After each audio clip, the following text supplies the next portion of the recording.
Hi, welcome to the Stitch TV show. I'm Lynn. And I'm Pam. We're happy you're joining us today. The Stitch is an online quilt talk show, the perfect soundtrack for your sewing room. Join us twice monthly for talk shows, virtual stitch-ins, celebrity interviews, and podcasts. You can learn more about us at thestitchtvshow.com. Our show today is brought to you by QT Fabrics, who have supplied the lovely pixie dots again, which I just used in a magazine pattern. It was delightful. You did? I did. I saw your... It'll be out sometime in 2018. Yeah. I've lost track. Don't hold your breath. We're not real sure when some of these come out. Springish. Yeah. So thank you, Yes. QT. Right. Also, we're brought to you by Famore Cutlery, a maker of specialty scissors, shears, and crafting tools. We're highlighting the applique quilt, which has six different applique tools, including some tweezers and various scissors. Yeah, I think 4 scissors and a pair of snips. Yes, it's very, very cool. This has been at the house for a while, and I have drooled over it just a little. But We wiped that off, though. yeah. Exactly. Okay, so today we're going to be talking about binding, the dreaded binding. For me, it's dreaded. Finish strong. And working with fabric selvages. And we're also joined by Pam's quilt, Sonic Geese, which we are sad to report was a QuiltCon reject. So here's what And I'm kills so me. sorry. Oh, I'll live. I know. But So I like the pattern. I do too. I'm not as good with the quilting I did on it. Mostly because I was like, I'll leave a lot of negative space and then I can show off some awesome quilting. And then I get there and I'm like, I'm so tired. I don't want to quilt this. Let me ask you a question, because it looks like you washed this. Yes. Well, I had to wet it significantly because I did a lot of marking on the background because I had a different quilting plan. I was going to mimic this shape in the negative space and have like ghost ships. Didn't happen. So I had to get it fairly wet to do that. So that's what crinkled That's why it it up. crinkled, yeah.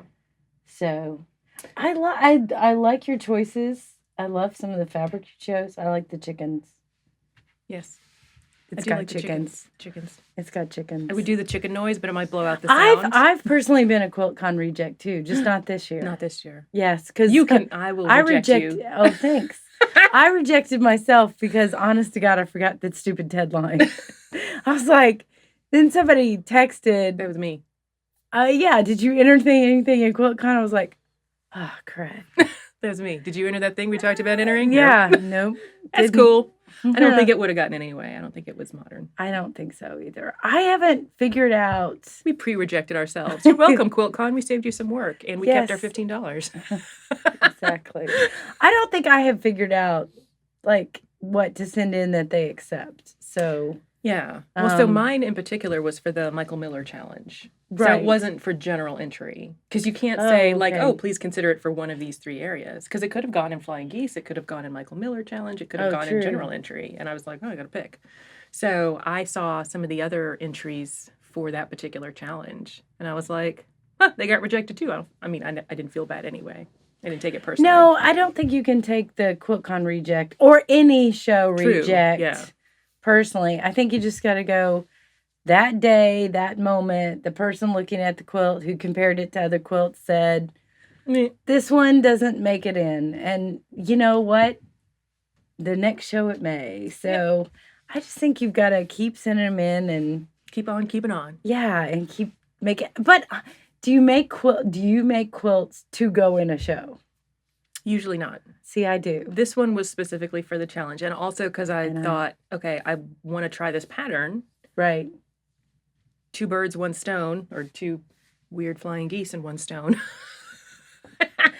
Now, you made this, though. This was your design. Yeah, I made it. No, I knew that. It's an original design. And you will see it later in different fabric as a pattern, or perhaps even in a book.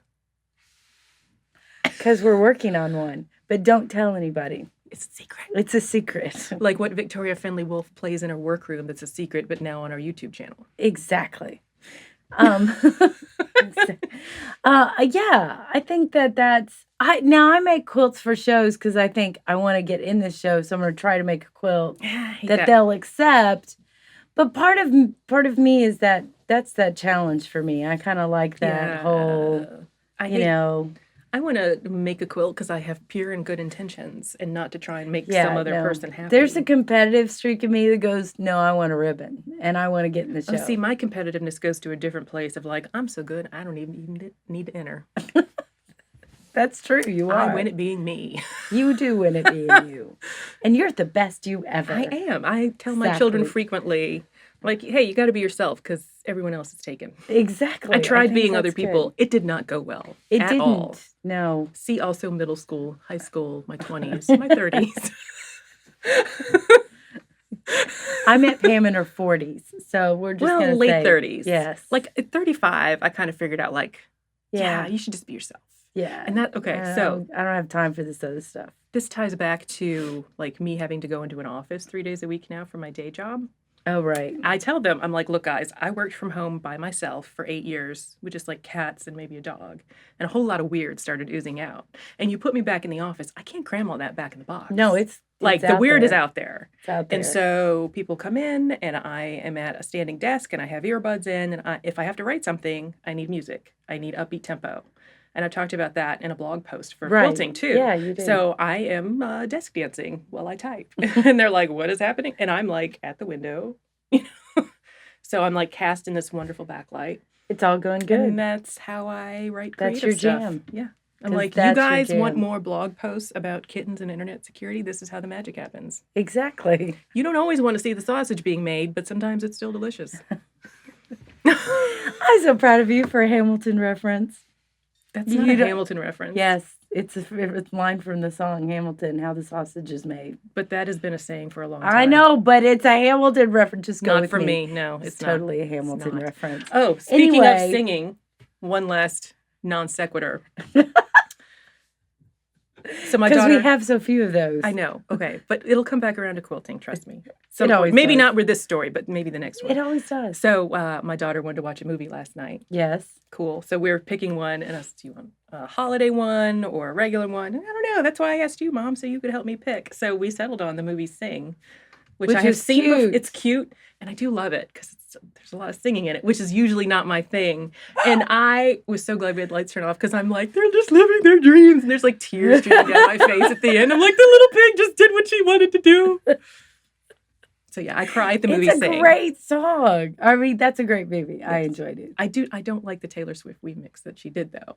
Oh, sorry. And neither does my daughter. That's okay. But anyway, that's okay. So hey guys, I liked a movie with singing in it. So, and I thought it was funny because when we went to see Star Wars together, they didn't have the preview for The Greatest Show on Earth. No, they didn't. Which I was like, Pam's so not going to go see that movie. And I can't wait to go see it. Because of all the singing? It's all got all the singing. It's a musical.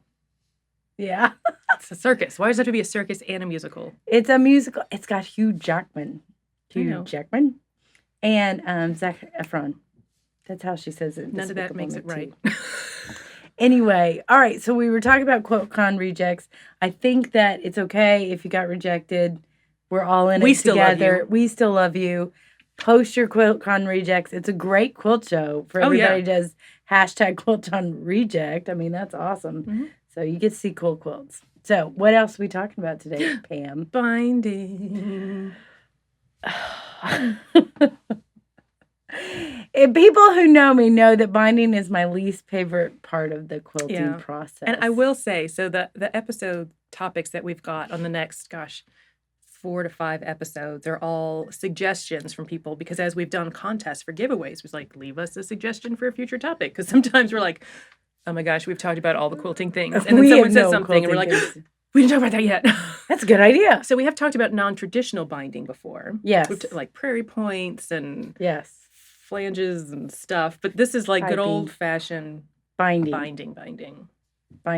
So here's my question. And I don't know that it's a controversial question or anything. I'm sure it will be. But bias or no bias? Depends on the shape of the edge. Generally, Okay. Against recommended best practices, non-bias. So you do, you would say, unless... I do with the fabric. Unless the binding has curves Right. or points or some odd just angle. Curves. No, odd angles I can do with a straighter grain binding. So just curves, scallops. So skills. If it's scalloped binding, yeah, it's bias. Right. Okay. Or caveat. If you want, I love a good candy cane stripe looking binding with like stripes, but like on the diagonal. It's my favorite. That is my favorite. Now manufacturers are getting better about printing that. So you can just buy that and then still do straight of grain binding. Right. So I've been doing a bunch of binding lately. That's not binding. So, and these are leftovers of it. So, but these are straight of grain. Yes. So it doesn't have as much stretch right. as a bias binding would. And what we mean is when you cut on the bias, your fabric is woven in the warp and the weft. Yeah, like that. So when you cut on the bias, you're cutting diagonally this way, so that it gives you more stretch. And but Lynn, why do ye olden quilt police recommend all bias binding? They recommend one of the reasons. I don't know what you're thinking of, but one of the reasons that they recommend bias binding is because if it's cut diagonally, your warp and your weft, or the threads, if it's let me back up. If it's cut on the not on the bias, your threads run up and down, right? So when you fold it, those up and down threads are now folded over like that. So if you cut, or if they wear, once these threads wear out, it's really easy to shred the edge of your binding. But if they're cut on the bias, it's not a straight fold. So, because it's folded, I don't know how to explain it, but it's folded. Right. Like it's not as catastrophic if not one thread gives out. Yeah, the grain won't, the binding won't give out as quickly. Because on the edge, too, the one thread that runs this way, you got like one thread. Yeah. Like pulling the weight for everybody. And that thread did not necessarily sign up for that job. Exactly. But if you do it on the bias, then it's more spreading the load. It's spreading the load, which would be more like that. And when you do like that, it's got much more give. Yes. Which is why people use it for the scalloped or curved edges. I will say that I'm with you. 90% of my binding is straight of grain. Mm-hmm.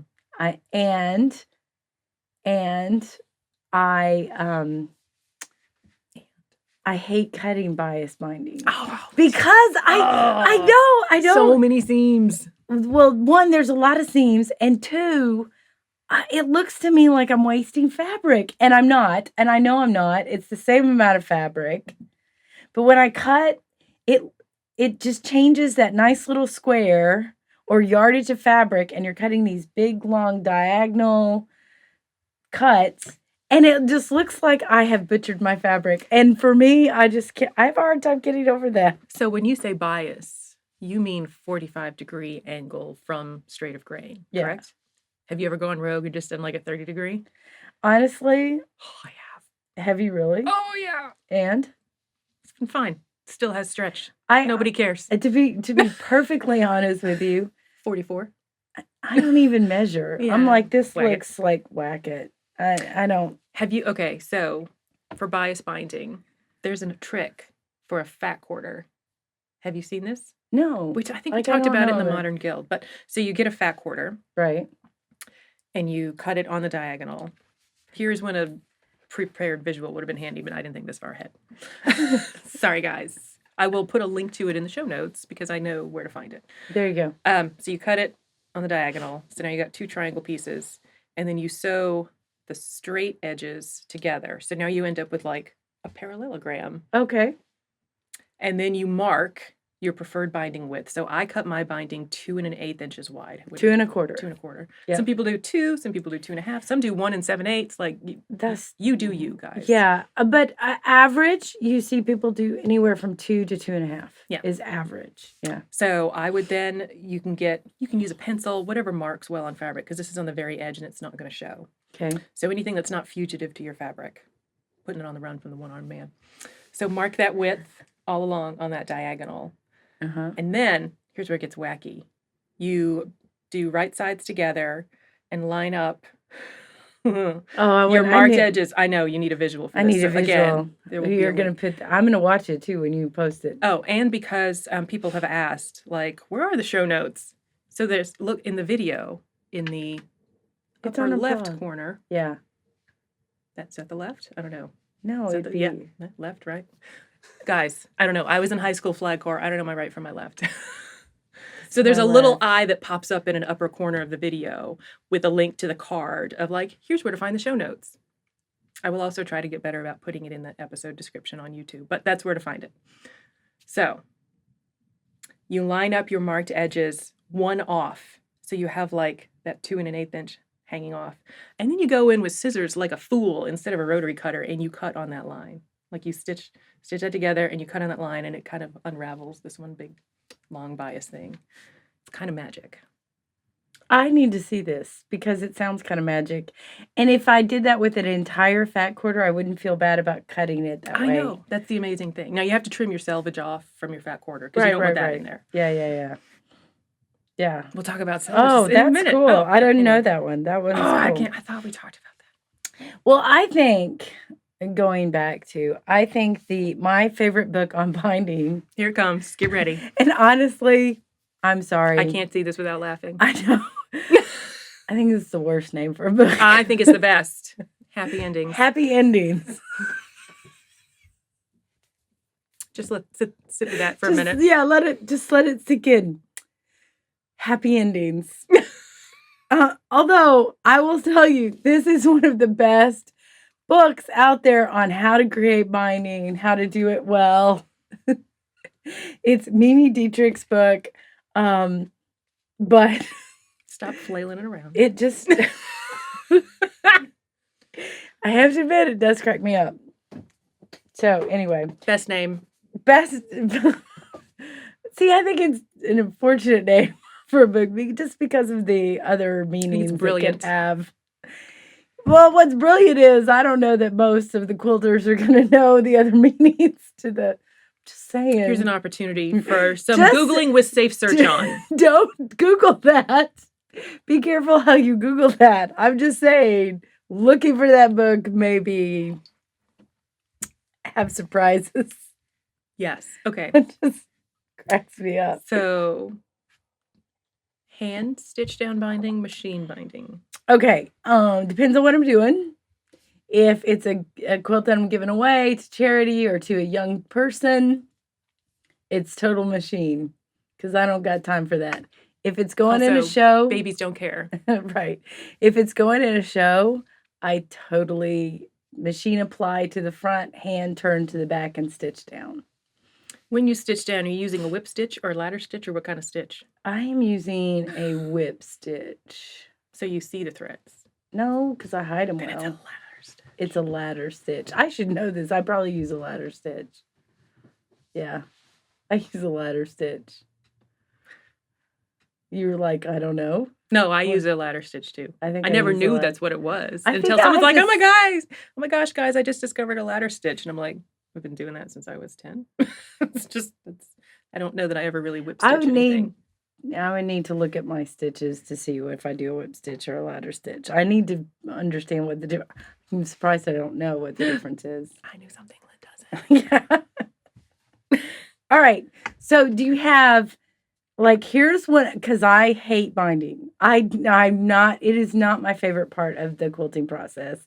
In fact, Pam knows, she knows me so well. She's like, do you want me to bind that for you? Like, because she's my friend and she loves me. So she offers to do binding for me a lot because I don't like to get it done. So, but here's what I do so that I will be prepared to do binding.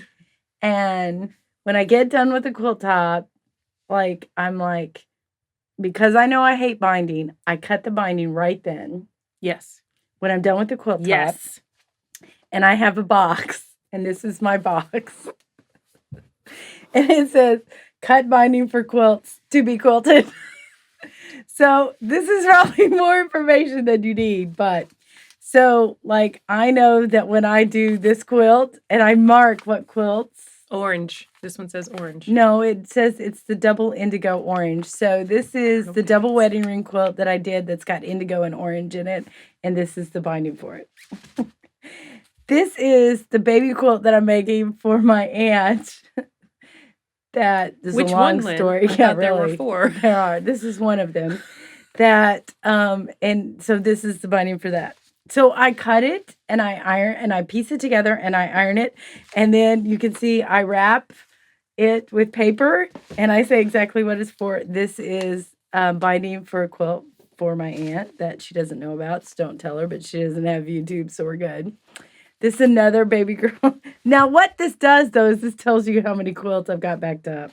So I do something but similar. But I mark them all. Like, this is the Urban Cabin binding. That's not a thing. This is, yeah, the name of the quilt was Urban Cabin. I've never heard of that quilt before. That one must be super old. No, it's the quilt that I did for Mike for Christmas 2 years ago that I haven't quilted yet. Hi, honey. Anyway. That's I haven't heard of it. What? I gave him, don't tell me you've never given a top away and then taken it back and said, I'll quilt this. The only time that I came I am not the only one who's No, you're not, but I have not done it. Okay. When I was 14, my sister, she's older than me, was just fond of carousel horses. And so I bought this cross-stitch kit. Mm-hmm.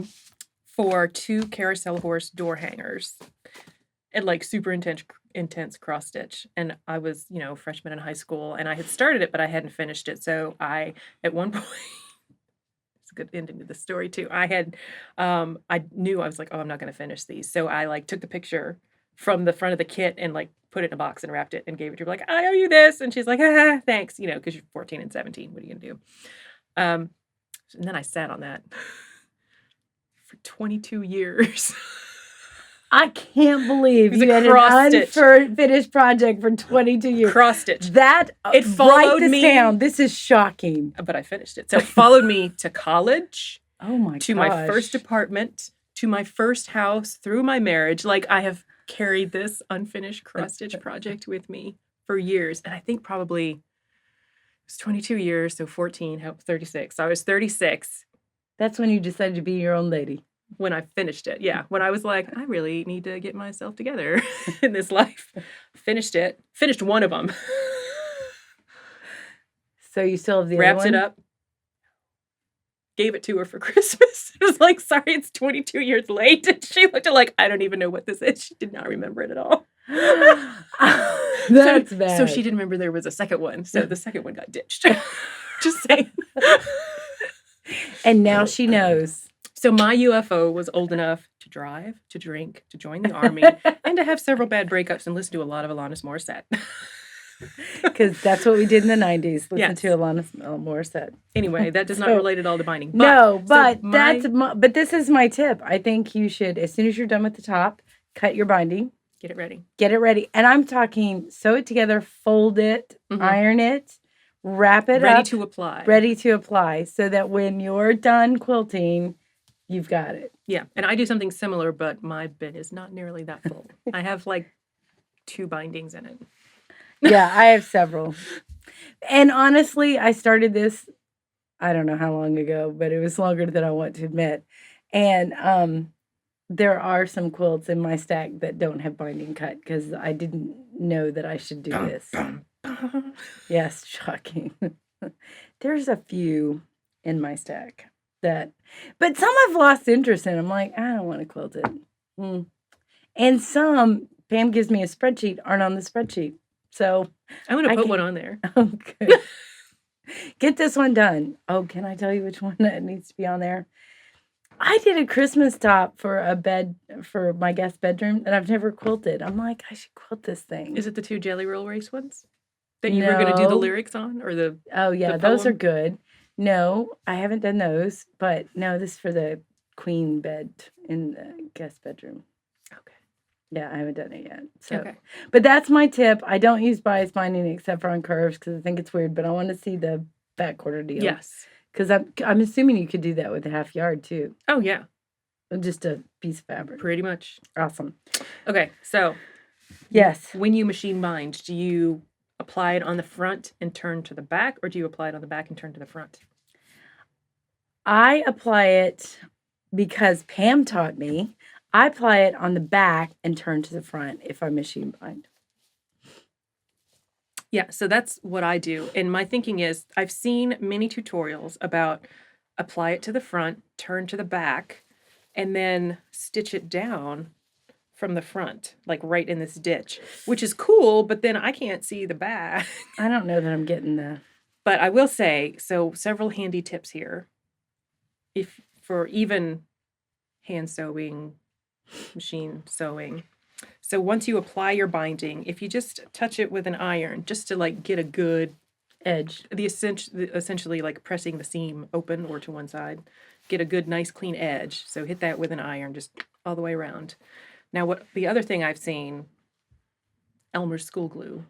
Oh, white, yeah. I've seen Elmer's and you do a thin bead. Now, there's specialty tips you can get. I think they sell them at Purple Daisies from Christy Fencer. Yes, they do. Like a micro tip for that Elmer's glue. I think that's where I got mine.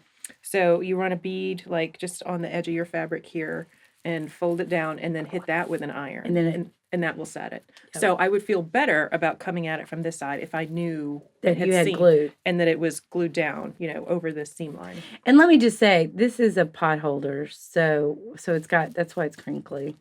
I don't know that they picked up on the crinkliness. Oh, I'm sitting here going, that crinkles a lot, and she's got weird. So, as you can tell, I haven't finished binding all of my Christmas presents yet. So, there is a binding video on our channel about how I do machine binding. So it's applying it to the back, how I do the join, because you need your ends to overlap by the same amount of your width of binding. So yours is 2 1/4. Is that? Mm-hmm. Yep. Okay. So you'd want your overlap to be 2 1/4. So when you match the ends on the diagonal, that's exactly when you do your seam. Actually, I do mine a little different. So and maybe I should make a video on this. So when I'm measuring, like when you leave your opening to join your binding, I measure this and I'll cut it like here. So this one's cut. So then when I pull this one over, I measure it from that cut, from this cut, you measure it 2 1/4 so that it joins in the right place. But I cut it 2 1/8. I cut this one 2 1/8. And that just gives me a little bit of so you don't have room, a weird pucker. So I don't have a weird pucker. I've done that too. And it lays flat. If you cut it the exact and you're not sewing it the exact diagonal, it'll give you a weird pucker. But if you cut it just 1/8 of an inch smaller, lays flat. So I don't cut it exactly the width. And maybe I should do a video to kind of, or is that in yours? I think I talk about, I ooch mine over a bit. Okay. So it's not exact. So she ooches and I 1/8. So there you go. It's similar. It's but like again, you gotta do what works for you. Yeah, exactly. Now, I will say I have some pretty horrendous bindings on my early quilts because I didn't understand Absolutely. miters. I didn't know how to I'm join so much it. better at binding now. I don't hate it as much. I don't love it. What irritates me is like, when you have your joins, they end up in a corner. Ugh, have you taken off binding to move it? No, I just deal with it. So I was doing one quilt. I forget which one it was, but I swear to you, 3 of the corners had joins. I was like, how did I manage this? Every freaking corner had a joint. I was like, we're just going with it. Mm-hmm. So it's irritating though when that happens. Do you do scrappy bindings? I don't do as much scrappy bindings that I know you do, but since I've been doing, I did this is going to be out after Christmas, so people won't know, but I did a bunch of pot holders for Christmas presents for people. And so I have a bunch of leftover bindings that I'm thinking will be a scrappy binding because now I'm collecting them. I have several cute little scrappy bindings. But they're not very long, so I think they'll have to be in the scrappy stuff.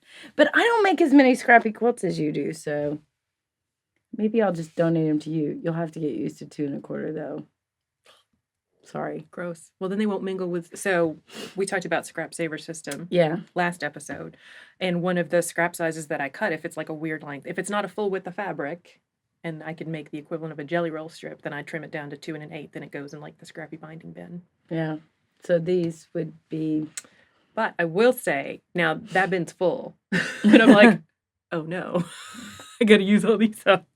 So I'm thinking what I'm going to do is take all my weird binding scraps and group them by color family and join them together into slabs of fabric and use that to cut pieces out. Yeah. To make, blocks and stuff. Because I'm like full up on the Well, I have another idea for those, but it will be in our next topic. Okay. Speaking of our next topic, so we know we have only scratched the surface of binding, guys. Yes. We know. So, like, I didn't even talk about mitering because it's not something we can show in this format. But it is in that video, the tutorial that I'll link to from, again, look for the little eye circle in the upper corner of this video. It's either there or there. It's one of those. Yeah. There. Our production staff says it's there. There. So we're going to go with that. So, yes, look up there for the little eye in the circle. And it'll show you both show notes and also the link to that binding video that I will have posted. Okay. So we're going to take a closer look at Sonic Geese, and we'll be right back to talk about Selvages.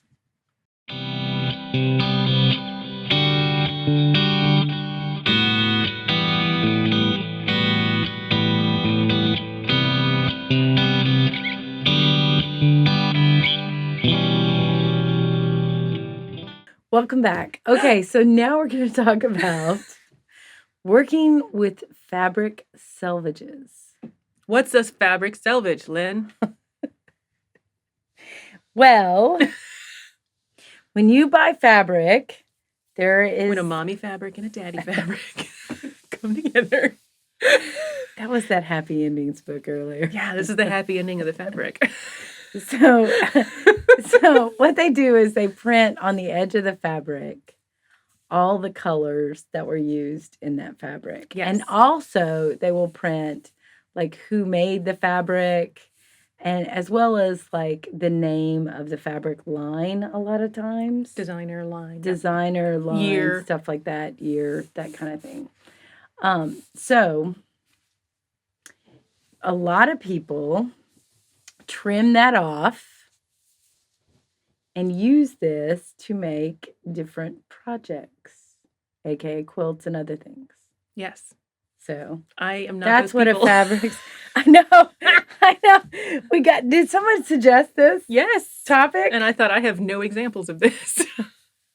I was gifted a mug rug made of selvages that I thought perfect. It's a Christmas one. It's out in my house right now because we're filming in December. And you forgot it. No, I couldn't find it. I think, because I have been judiciously editing our Christmas decorations, and I think it's in a bin I didn't pull out this year.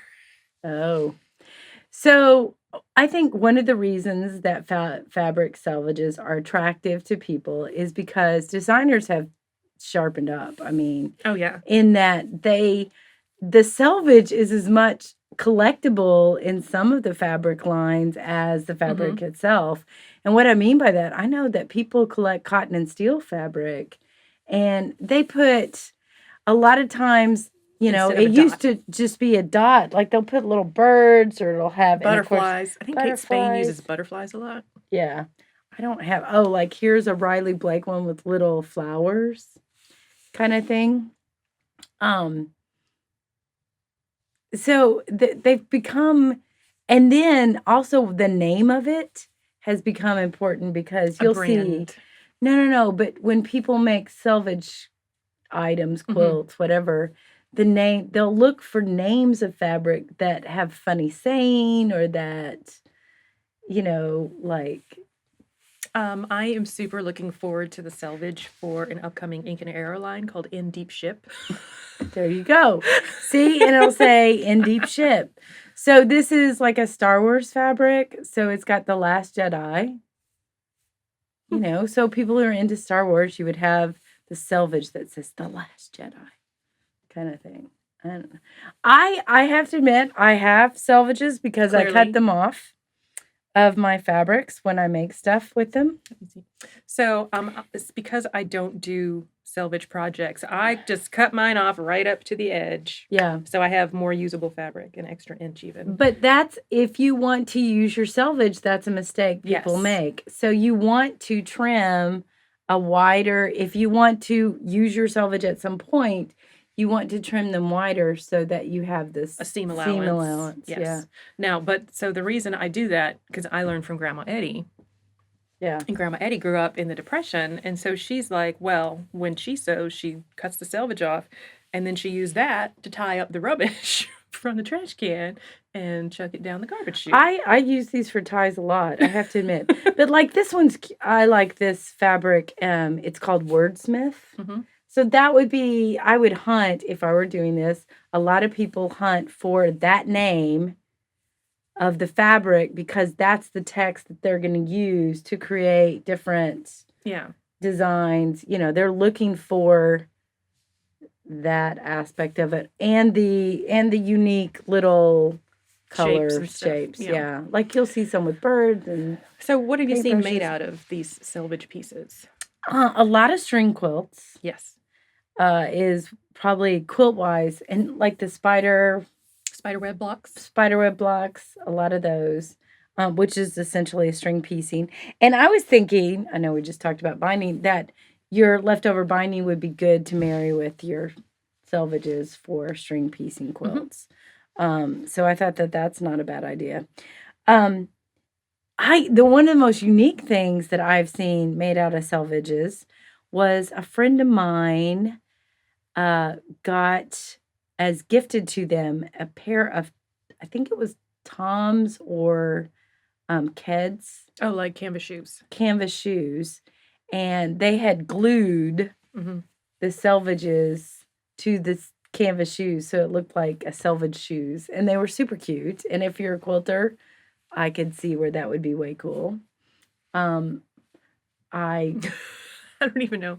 Like, cobblery is such a mystery to me. Yeah. Like, how do you make shoes? I think there's elves. I don't know That's how it what happens. That was what the story said, that there were elves, and I believe in magic, so there you go.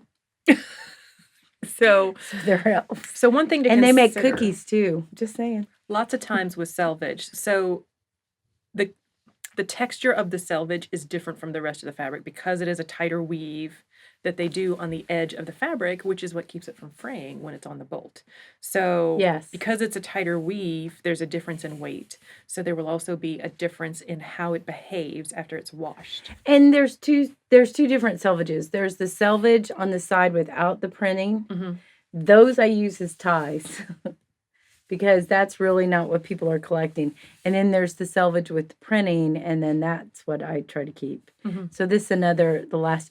I did a droid quilt. I think we hung it up, and so I pieced the back with Star Wars print fabric. So I have some selvages from The Last Jedi. Now, would you consider using the selvage to frame the label on the back of the quilt? Oh, that's a good idea. Isn't that a good idea? That's a good idea. I'm glad you thought of it. Go me. Go you. I've seen bags, made of selvages. I've seen all kinds of, I guess anything. I've seen a dress. Really? I think I don't remember exactly who it was. I want to say it was Sarah Lawson from So Sweetness made a selvage dress. I have seen, selvages are so popular. Someone, and I don't know what fabric company did it, actually printed Moda fabric that looked like selvages. So it's what, a quilt appraiser would call cheater cloth because it's not pieced. Any kind, something like that's printed. And by the way, they've been doing cheater cloth since the 1800s. So they would print. It's called panels. They would print fabric that looks like it had been pieced, but hasn't been pieced, and that's what was referred to as cheater cloth. Yeah. Because you didn't piece it. You didn't work for it. I did not need to piece together 5,000 bandanas. Yeah, but the Selvage print was cute. I mean, it was cute. So that's what it is.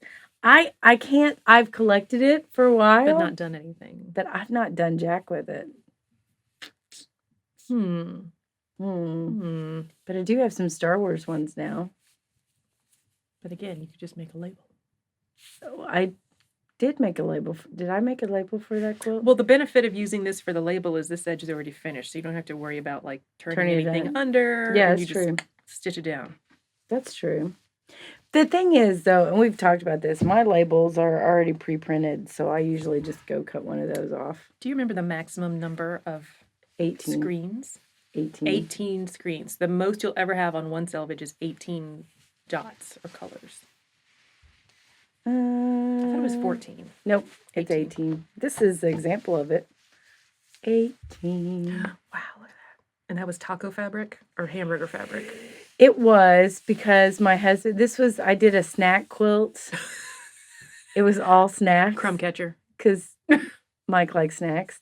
So, who doesn't? Exactly. So his favorite was ham sandwiches. So I found some ham sandwich fabric. Nice. So these are ham sandwiches. To me, that's more of a meal than a snack. I mean, I'm not going to argue semantics. No.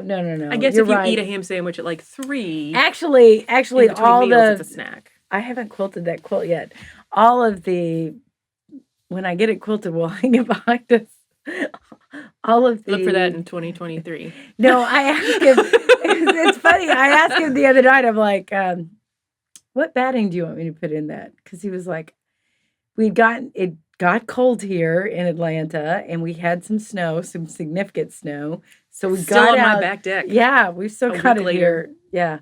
So we had 10, 12 inches. We had 7 at my house. Oh, we had 10 at least, and I heard neighbors say 12, and I thought, well, ending. I didn't measure. I didn't have time for that. We lost power. It was crazy.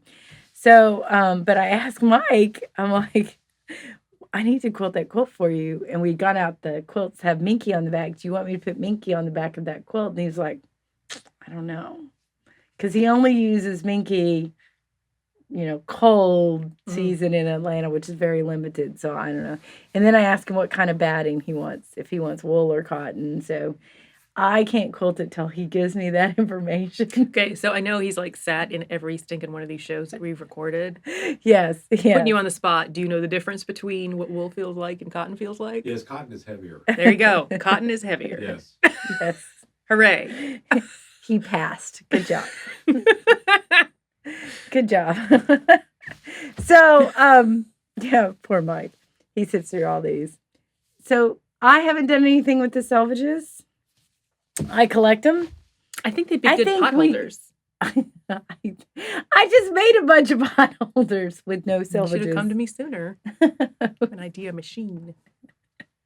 She is an idea machine. That's why. So I've seen them on smaller projects. I do love the look of spiderweb quilts and string quilts, but I don't have the patience for that. It's a lot of piecing. It is. It's a lot of, see, here's 18. But I could see, like, when you stitch it together, essentially into a slab of fabric or made fabric, or, there's a couple different terms for that. And then you could use that and treat that as your neutral and pair it with a black and just do half square triangles. Right. Or something. Like, even as the inside to one of these blocks, I could see where you've got your selvages kind of stacked up there. Oh, that'd be cute. Yeah. I mean, you piece them together to make a piece of fabric and then cut it as you would normally. All right. Shorten your stitch length. Yeah, shorten your stitch length. How are you going to piece them together? I know how I would do it. Well, so give me another one. Do. Ta-da. It's all wrinkly. Okay. It's okay. So the reason why you need this extra on here is for seam allowance. So I would stitch them like so, and then I'd stitch right on the edge of this top one. So you're not going to turn and flip? I mean, foundation piece? You could, but I'm talking about making a piece of made fabric. Oh, that so I don't necessarily want it's already going to have extra weight on it from the number of seams. Right. Oh, so I'm just going to straight up. Now, that leaves you with like the fringy bit, which I think is kind of fun. If you don't want that look, then you need to sew and flip.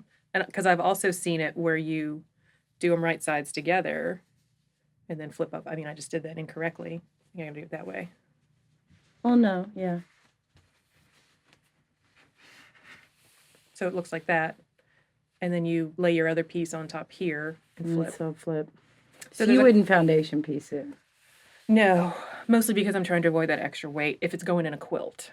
Yeah. If it's going in a pot holder, by all means, use a piece of muslin or another cotton fabric. It doesn't matter. In fact, you want extra weight, actually. You want more layers if it's a pot holder so you don't burn yourself. Something with thermal properties, yes. Yes. But for a quilt, to me, it's already going to have way more. Lots of. And especially if you're making it for an article of clothing, you really have to pay attention to drape in that way. Right. And it's not it does not have a very soft hand when you have all of those pieces stitched together. Well, and then if I quilt it. It's a sandwich board. I quilt a lot. So I told Mike when I quilt the snack quilt, it'll be drapable. I won't. So you need me to quilt it? I can quilt drapable. I just don't do it very often. So anyway, all right. Anything else about Selvages? I think we're good. Are we? So do you have UFOs worth selvaging? Let us know. Leave a comment on our blog or on the YouTube episode. And that's all we have for this episode. Today's show is made possible by QT Fabrics. Learn more about their fun fabrics at qtfabrics.com. Thanks also to Fomori Cutlery. You can learn how to stay sharp with them at fomoricutlery.com. We'd also like to thank 77 Peaches, Big Think Productions, for helping us produce The Stitch. If you've enjoyed the show, please like, share, and subscribe. The next virtual stitch-in is Friday, January 12th at 7 p.m. U.S. Eastern, broadcast live on our YouTube channel. My podcast, Tip to Be a Square, is out on Fridays on iTunes or Google Play. And all those details and more can be found on our website, thestitchtvshow.com. Tune in next time for more quilting chat with friends.